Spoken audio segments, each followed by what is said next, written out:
என் தங்கமே, இன்று இந்த கருப்பன் உனக்கு ஒரு சந்தோஷமான செய்தியினை கொண்டு வந்திருக்கின்றேன். என் பிள்ளையே, உன்னை முடக்க வேண்டும் என்று சிலர் செய்த சூழ்ச்சியினை உன் அப்பன் நான் முறியடித்ததோடு மட்டுமல்லாமல் உன்னை அதிலிருந்து மீட்டு அவர்களுக்கு தண்டனையை கொடுத்து உன் முன்னால் சந்தோஷமாக வந்து நின்று கொண்டிருக்கின்றேன். என் பிள்ளையே, ஒருவரை முடக்க நினைப்பது என்பது அத்தனை சாதாரணமான விஷயம் கிடையாது. இதை ஒருவர் செய்ய துணிகிறார்கள் என்றால் கட்டாயமாக இவர்களோடு உன் பழக்கம் ஒரு நாளும் தொடர்ந்து விடக்கூடாது. அவர்கள் யாரென்று தெரிந்து விட்ட பிறகு இந்த அப்பன் அதை உன்னிடத்தில் சொல்லாமலும் விட்டுவிடக்கூடாது என்பதற்காகத்தான் உன்னை தேடி நான் ஓடோடி வந்திருக்கின்றேன். என் பிள்ளையே, இந்த வாழ்க்கையில் உனக்கு ஏற்படுகின்ற ஒவ்வொரு விஷயங்களும் ஏதாவது ஒரு வகையில் உனக்கு கஷ்டங்களை கொடுக்கும் பொழுது நீ மனமுடைந்து போய்விடுகின்றாய். நாம் சரியாகத்தானே இருக்கின்றோம், சரியான பாதையில் தானே சென்று கொண்டிருக்கின்றோம், சரியான விஷயங்களை தானே செய்து கொண்டிருக்கின்றோம். அப்படி இருக்கும் பொழுது நமக்கு மட்டும் ஏன் வாழ்க்கையில் கஷ்டங்கள் வந்து கொண்டிருக்கின்றது, நமக்கு மட்டும் ஏன் வாழ்க்கையில் சோதனைகள் வந்து கொண்டிருக்கிறது என்று சொல்லி என் பிள்ளை மிகுந்த வேதனையோடு இருந்து கொண்டிருக்கின்றாய். என் தங்கமே, எல்லாவற்றிற்கும் நீ செய்கின்ற செயல்கள்தான் காரணம் என்று எண்ணி விடாதே. இதையும் தாண்டி வாழ்க்கையில் நிறைய விஷயங்கள் இருக்கின்றது. இதையும் தாண்டி வாழ்க்கையில் நிறைய கஷ்டங்கள் இருக்கின்றது. இந்த வாழ்க்கை உனக்கு கொடுப்பது எல்லாம் உனக்கு மட்டும் சொந்தமானது அல்ல.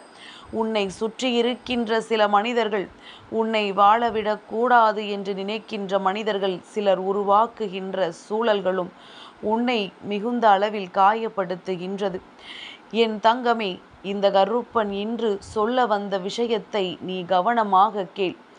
ஏதோ நேரம் போதாமல் அப்பன் உன்னிடத்தில் எந்த ஒரு விஷயத்தையும் கொண்டு வந்து சேர்க்கவில்லை. ஒரு 3 பேரினுடைய சூழ்ச்சி என்றால் இவர்கள் 3 பேரும் கூட்டாக சேர்ந்துதானே இதை செய்திருக்கின்றார்கள். அப்படியானால் நீ பழகி கொண்டிருப்பவர்கள் 10 பேர் என்றால் அதில் 3 பேர் உனக்கு இது போன்ற செயல்களை செய்கிறார்கள் என்பதனை நீ தெரிந்து கொள்ள வேண்டிய நேரம் வந்துவிட்டது. இந்த வாழ்க்கையில் உனக்கு கஷ்டங்களை கொடுக்க இவர்களுக்கு வந்திருக்கின்ற துணிச்சல் எப்படி வந்தது தெரியுமா? அடுத்தவர்களுக்கு என்ன வேண்டுமானாலும் செய்யலாம், அவர்கள் வாழ்க்கையை எப்படி வேண்டுமானாலும் அழித்து விடலாம், நம்மை யாரும் எந்த கேள்வியும் கேட்க மாட்டார்கள் என்கின்ற எண்ணம்தான். என் பிள்ளையே, அப்படி நம் வாழ்க்கையில் யாரும் எந்த கேள்வியும் கேட்க மாட்டார்கள், எந்த ஒரு விஷயமும் நம் வாழ்க்கையில் நடக்காது, நாம் மற்றவர்களுக்கு எந்த துன்பத்தையும் கொடுக்கலாம் என்று நினைத்து இவர்கள் செய்த விஷயங்கள், இவர்கள் செய்த சூழ்ச்சி எல்லாம் தெரிந்தால் நிச்சயமாக என் பிள்ளை சற்று வேதனைப்படத்தான் செய்வாய்.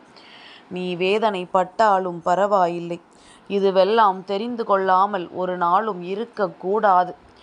என் தங்கமே, ஒருவர் உண்மையாகவே உன் மீது அக்கறை கொள்கிறார், உன் வாழ்க்கையின் மீது மிகுந்த அன்பு கொள்கிறார் என்றால் அவர்கள் பேசுகின்ற வார்த்தைகள் எல்லாமும் கனிவாக இருக்கும் என்பதை விட உன்னிடத்தில் எந்த ஒரு விஷயத்தையும் நோண்டி நோண்டி கேள்வி கேட்டு கொண்டிருக்க மாட்டார்கள்.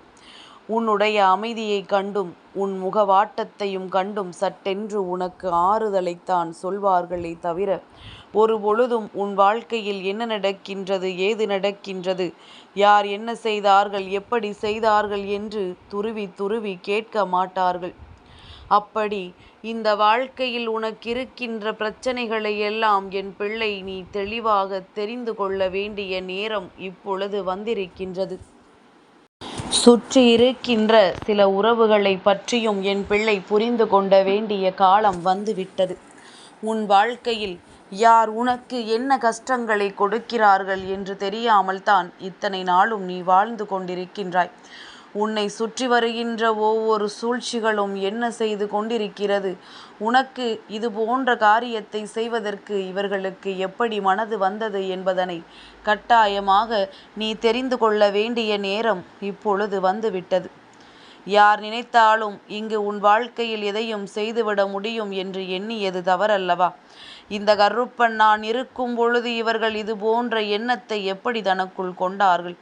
சரி, இனியாவது இவர்களுக்கு சரியான வகையில் ஒரு தண்டனையை கொடுத்துவிட வேண்டும் என்று நினைத்த பொழுதுதான் புரிந்து கொண்டேன், இது ஒருவரின் செயல் அல்ல, 3 பேரினுடைய சூழ்ச்சி என்று. உன் வாழ்க்கையை அழிப்பது அவர்களுக்கு அத்தனை எளிதான காரியமாக இருந்திருக்கின்றது. ஏற்கனவே அவர்கள் பல நாட்களாக போட்ட திட்டத்தினுடைய விளைவுதான் இன்று உன் வாழ்க்கையை அவர்கள் பதம் பார்க்க நினைத்தது. உனக்கு அவர்கள் என்னவெல்லாம் செய்ய வேண்டும் என்று நினைத்தார்கள் என்று நான் சொல்கின்றேன். அப்பொழுதாவது கருப்பன் இன்று இந்த செய்தியை கொண்டு வந்ததற்கு காரணத்தை நீ தெரிந்து கொள்வாய். என் பிள்ளையே, அவர்கள் செய்ய நினைத்தது இந்த வாழ்க்கையில் உன்னை அழ வைக்க. எந்த கஷ்டங்களும் நீ இந்த வாழ்க்கையில் பட்டாலும் அதை அதிகப்படுத்த, மனதிற்குள் இருக்கின்ற வேதனைகளை மேலும் மேலும் தூண்டிவிட.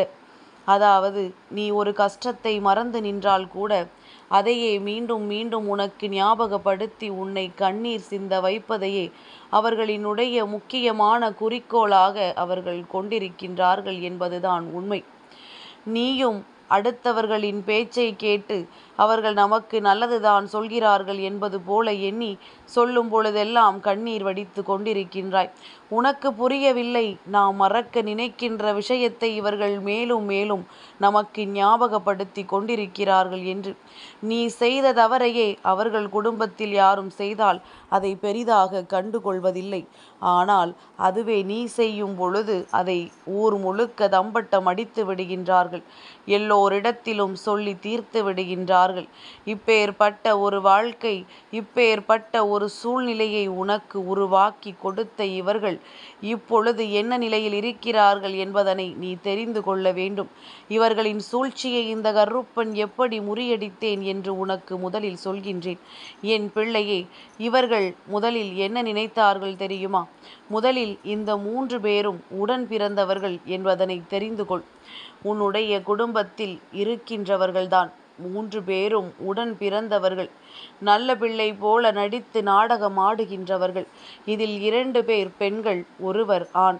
இவர் எப்பொழுதுமே உன் குடும்பத்தின் மீது வாழ்க்கையில் நடக்கின்ற விஷயங்களை எப்படியாவது அழித்துவிட வேண்டும் என்று நினைத்து கொண்டிருக்கின்றவர்கள். இந்த 3 பேரும் சேர்ந்து உன்னுடைய குடும்பத்தை மற்றவர்கள் முன்னிலையில் அவமானப்படுத்தவும், உன்னை தலைகுனிய வைக்கவும், நீ முன்னால் செய்த சில தவறுகளை எடுத்து கொண்டு வந்து இப்பொழுது மற்றவர்கள் முன்னிலையில் பேசுவதையும் தன் வேலையாக வைத்து கொண்டிருந்தார்கள். ஆனால் உண்மையில் என்ன தெரியுமா நடந்தது?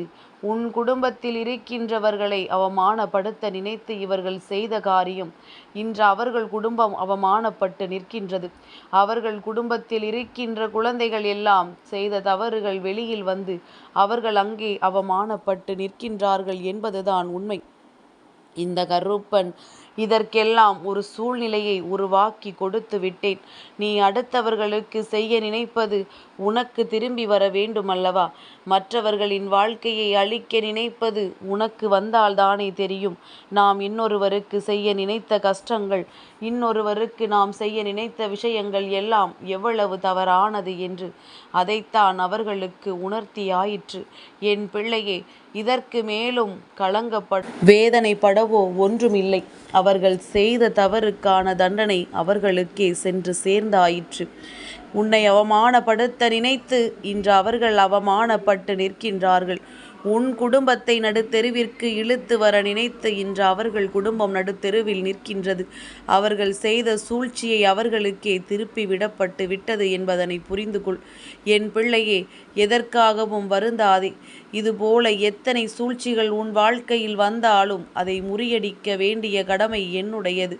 அதை நான் முறியடிப்பதோடு மட்டுமல்லாமல் உனக்கான சந்தோஷமான சூழ்நிலையையும் நான் உருவாக்கி கொடுப்பேன். இந்த கருப்பனின் அன்பு அத்தனை பெரியது என்பதனை உணர்ந்து கொண்டு இந்த வாழ்க்கை தருகின்ற சந்தோஷங்களை நீ முழுமையாக அனுபவித்து இவர்கள் முன்னிலையில் வாழ்ந்து காட்டினாலே போதும். இவர்கள் நிச்சயமாக வாழ்க்கையில் நொந்து போய் விடுவார்கள். அடுத்தவனின் சந்தோஷத்தை கண்டு துன்பப்படுகின்றவன் எவனும் இங்கு நல்லபடியாக வாழ்ந்ததாக சரித்திரமே கிடையாது.